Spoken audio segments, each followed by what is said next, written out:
bekerja sama dengan tujuan untuk kesatuan tersebut. Sistem hukum di Indonesia.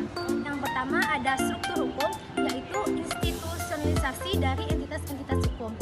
Yang kedua, substansi hukum, yaitu aturan yang merupakan perilaku manusia dalam suatu tatanan masyarakat yang berada dalam suatu substansi tersebut.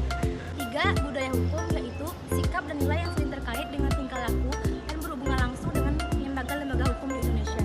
Baiklah, di sini ada 4 sistem hukum di dunia. Yang pertama sistem hukum sivil law, di mana sistem hukum ini yang bersumber kepada undang-undang yang telah terkodifikasi. Yang kedua ada sistem common law, yaitu sistem hukum yang menggunakan jurisprudensi sebagai sumber hukum utamanya. Tiga, ada sistem hukum Islam.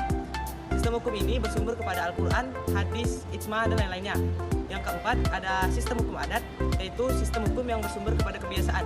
Oke, selanjutnya saya akan menjelaskan tentang komponen sistem hukum. Yang pertama ada masyarakat, yaitu kita manusia. Dua adalah budaya. Budaya ini bersifat abstrak karena budaya adalah segala sesuatu aktivitas yang dilakukan oleh manusia. Yang ketiga ada filsafat hukum. Tentunya untuk membentuk suatu sistem kita harus tahu apa, kenapa, dan apa hukum ini harus dibuat. Yang keempat ada ilmu hukum. Ilmu hukum adalah pengetahuan kita tentang hukum. Dan yang kelima adalah konsep hukum, yaitu rancangan yang ada di pikiran kita. Dari rancangan ini tentu kita harus merealisasikannya, yaitu melalui pembentukan hukum. Dari pembentukan ini akhirnya kita mendapatkan sebuah produk atau bentuk hukum. Tentunya bentuk hukum ini harus kita evaluasi dan kita kaji apakah produk ini bisa dilaksanakan di masyarakat sesuai dengan masyarakat atau tidak.